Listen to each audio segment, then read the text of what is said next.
Gereja Bawah Tanah.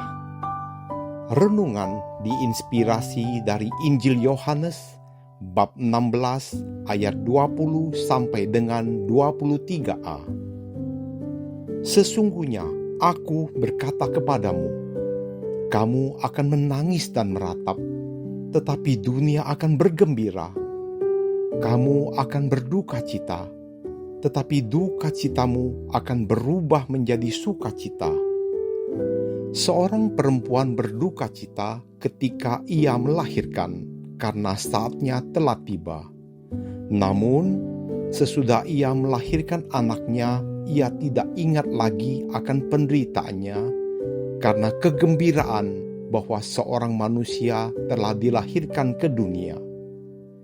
Demikian juga kamu sekarang berduka cita, tetapi aku akan melihat kamu lagi dan hatimu akan bergembira, dan tidak ada seorang pun yang dapat merampas kegembiraanmu itu dari kamu. Pada hari itu kamu tidak akan menanyakan apa-apa kepadaku. Demikianlah sabda Tuhan, terpujilah Kristus. Baru-baru ini perhatianku tertuju pada suatu artikel menarik. Feng Kangyang, seorang profesor sosiolog dan pakar agama terkenal di Tiongkok, melakukan penelitian bahwa jumlah umat Kristen di Tiongkok meningkat signifikan dalam beberapa dekade terakhir. Ia bahkan memprediksi bahwa Tiongkok akan menjadi negara dengan jumlah umat Kristen terbesar di dunia pada tahun 2030. Pada tahun 1951, Partai Komunis Republik Rakyat Tiongkok memutus hubungan dengan Katolik Tiongkok dan Tahta Suci. Gereja-gereja Katolik Tiongkok di Republik Rakyat Tiongkok memilih untuk tidak bergabung dengan Asosiasi Katolik Patriotik Tiongkok yang dikontrol oleh negara. Mereka tetap berkumpul dan disebut sebagai gereja bawah tanah. Gereja bawah tanah di Tiongkok seringkali menghadapi penganiayaan dan penindasan, termasuk penangkapan dan penyiksaan. Hidup mereka dalam duka cita, menangis dan meratap.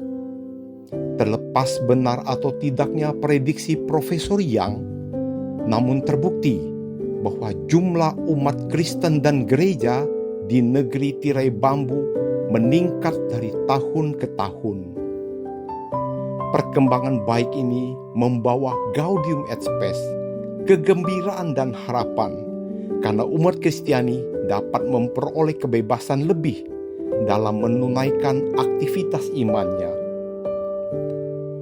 Dalam amanat perpisahannya, Yesus berkata kepada murid-muridnya, "Kamu akan menangis dan meratap, tetapi dunia akan bergembira.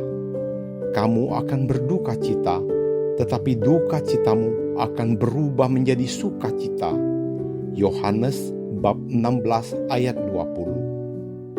Yesus mengumpamakannya dengan ibu yang mengalami penderitaan dan kesakitan saat akan melahirkan. Sang ibu tahu bahwa saat kelahiran anaknya telah tiba dan segala rasa sakit itu hilang saat bayinya lahir. Sukacita melihat anak yang baru lahir mengalahkan segala penderitaan dan kesakitannya. Kita sebagai umat Kristus selalu mempunyai harapan bahwa Tuhan akan mengubah duka cita menjadi sukacita yang tidak dapat dirampas dari kita. Bagaimana dengan kita? Apakah kita akan pesimis dan tidak ada harapan ketika menghadapi penolakan dan larangan dalam hidup beriman kita? Marilah kita tetap semangat dan tidak takut untuk melakukan kebaikan dan mewartakan kasih Allah. Karena pada saatnya kita akan bersuka cita seperti yang dijanjikan Tuhan Yesus sendiri. Marilah berdoa. Allah Bapa, sumber sukacita sejati, dalam perjalanan hidup kami mengalami dan mendengar perjuangan hidup iman umat-Mu dalam kesulitan yang mendatangkan duka cita, menangis dan meratap. Putra-Mu Tuhan kami Yesus Kristus meneguhkan kami bahwa duka cita anak-anak-Mu akan berubah menjadi sukacita.